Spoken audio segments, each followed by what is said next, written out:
There are plenty of misconceptions about Jesus of Nazareth, sort of like the whole Nazareth part. From his looks, to the stable he was born in, to the cross he died on, these are some of the things people get wrong about Jesus. The story of Jesus' crucifixion is so central to Christian belief that the cross on which he met his mortal end is now one of the most commonly seen religious symbols around the world. But is the Christian cross accurate? What's the answer? It depends on who you ask. For instance, Jehovah's Witnesses maintain that not only did Jesus die on a plain upright stake, but that the T-shaped cross seen in other denominations is actually a blasphemous pagan symbol. Before we lose you here, the Jehovah's main contention is the translation of Matthew 27:40.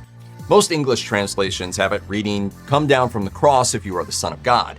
Their contention is that the translation of the word cross should be stake. Theologian Gunnar Samuelson says his research revealed little evidence to support the T-shaped cross image. He points to the confusion over the Greek term stauros, which could generally refer to a suspension structure used to kill or punish criminals in the Roman Empire. This means that what we now call a crucifixion could have indeed taken place on a simpler apparatus like a big pole. If you feel like this is a bit of semantics, it probably is. It's quite possible that the crucifixion poles remained in the ground permanently, and some people got the cross T and some people didn't. The Passion narratives make it clear that Jesus marched through crowds with something, which could very well be the crossbeam for the crucifixion pole.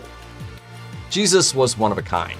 However, he wasn't the only holy man in first century Galilee. Widespread political and religious upheaval in this outpost of the Roman Empire set the stage for a variety of upstart preachers and different religious movements within Judaism. I see. You're a prophet. You're here to preach at me. Depending on who you consider to be qualified as a quote-unquote prophet, there were at least 3 during the life of Jesus, from around 4 BC to 33 AD or so. These included the relatively intense Essenes, who lived in communities that adhered to strict rules and set themselves apart from everyday life. There's a theory out there that the Essenes were sort of a prophet factory in a sense. More on that in a sec. First, let's talk about Honi the Circle Maker. He reportedly called down much-needed rain by drawing a circle in the ground and informing God that he would stay there until it rained. When the rain didn't meet his standard, he told God to change it up. The rain then poured down, though this drew the ire of people who said he was disrespecting the Almighty. Getting it to rain on command was pretty powerful to people back then, so Honi was well known at the time. Even Jesus was tended to by another religious firebrand, John the Baptist. Now regarded as a sort of herald for Jesus, John was already gaining recognition for his preaching and rite of baptism in the Jordan River, where he baptized Jesus. There's quite a few modern scholars that believe that John the Baptist could have been an Essene, and Jesus as well. Now, as we get into the Christmas season, you'll see nativity scenes pop up that depict Mary, Joseph, 3 wise men, animals, and the newborn Jesus in a stable. The baby is placed in a feed trough, which you know from the song is called a manger. The thing is, it may not be wholly accurate. Manger danger! Manger danger! Once again, the confusion comes down to issues with translation. The original Greek in the New Testament uses the word kataluma. Modern translators have interpreted this to mean inn, but it may be more accurate to think of the kataluma as a guest room in a home. In case you were wondering, yes, the idea of what we'd call a hotel existed back then, but they were relatively uncommon. They were likely staying with family, but given the influx of people for the census, may have had to sleep in a lower level of the house where animals were brought in at night. They weren't in what we'd consider to be a barn by today's standards. That's not what happened. This take on the nativity has been causing upset since at least 1584, when Spanish theologian Francisco Sanchez de la Brozas proposed the idea and was reported to the Inquisition for his troubles. The good news is that he was only reprimanded for being factually accurate, and our Christmas nativity scenes remain Inquisition approved to this day. Even if you only half listened to the Christmas story, you probably heard that Jesus was born in the little town of Bethlehem.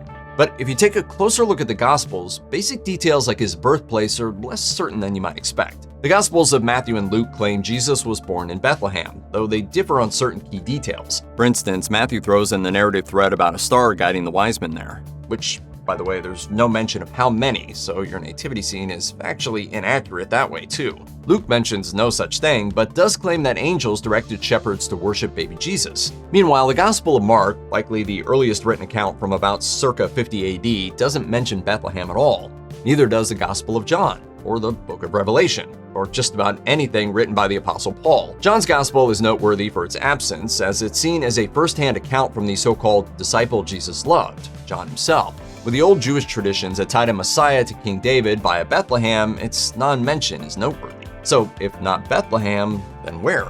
It could simply be Jesus' hometown Nazareth. Heck, given the inconsistencies of the Bible and other early Christian writers, it could be anywhere. There's a whole nother theory about Nazareth and the term Nazarene. We'll just save that for another video. You know the drill. Leave a comment if you want to hear about the origins of the Nazarene. A close look at the Bible's account of Jesus indicates that he may have been not just charismatic, but funny. For example, there are his parables, like his statement in Luke 18:25. It's easier for a camel to pass through the eye of a needle than for a rich man to enter the kingdom of God. We're not saying Jesus is dropping one-liners like Mitch Hedberg, but on the surface, telling a rich man to go through the eye of a needle could generate a chuckle or two. So I am just getting started. In Luke 14:15-24, he tells the story of a man planning a banquet. Yet his potential guests keep making excuses, with one saying he needs to examine his newly purchased field. Another claims he has to test out a new team of oxen. And finally, a third says that he's just married, implying he's got something else to keep him busy. I have to wash my hair. You know, Jesus used parables to get his point across, but he also spoke in very vernacular terms. So people of 2,000 years ago knew exactly what he meant. Sometimes you have to sprinkle in a little spice to keep them on their toes, I guess. Jesus' innovation was to tell everyone that gaining access to a good afterlife hinged on loving God and treating others well, rather than following strict religious laws. But where Jesus speaks of hell, English translations of the original complicates things. In Matthew 5:22 and 5:29-30, what's translated as hell in many versions was originally Gehenna, a Greek transliteration of Gehenna. Gehenna was a valley outside of Jerusalem where children were once reportedly sacrificed to pagan gods, and which some non-ancient sources say became a smoldering garbage dump. Other Jesus quotes seem to reference this concept, which seem to imply that the remains of evildoers would be metaphorically cast into fire, while also implying that sinful souls would eventually wink out of existence. An afterlife of eternal torture is never clearly referenced by Jesus, who focused more on eternal reward without explicitly describing heaven or hell. Let's just cut to the chase. The evidence is strong enough to show that Jesus was a very real person. Only fringe beliefs and video commentators cast doubt that a real person who we know as Jesus actually existed. The early Christian apostle Paul claims to have met not just the apostle Peter, but Jesus' brother James. It's not a first-person account of Jesus, but it's pretty darn close. There are compelling arguments made that the Gospels of Matthew and John are first-hand accounts, whereas Mark and Luke are essentially Peter and Paul's versions of Jesus, respectively.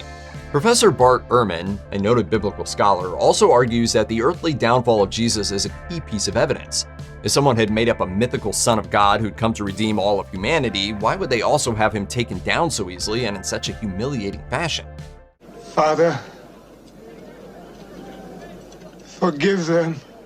It's certainly not proof per se, but think about it. If one were to make up a God origin story, making him a poor carpenter who gets killed off isn't exactly going to reel in the masses, especially when first century people were awaiting a Messiah to become king and rule the region. We shouldn't discount the records of Jewish and Roman writers who reference Jesus, even if they were a generation or two removed. Take Pliny the Younger's account of Christian worship. His observations that early Christians, quote, sing responsibly a hymn to Christ as to a god, hints that the 2nd century Pliny was aware of Jesus as a historical figure and that his worship of a man struck him as odd. Regardless of faith, there's no doubt that a man named Jesus preached around 2,000 years ago. The rest is up to you.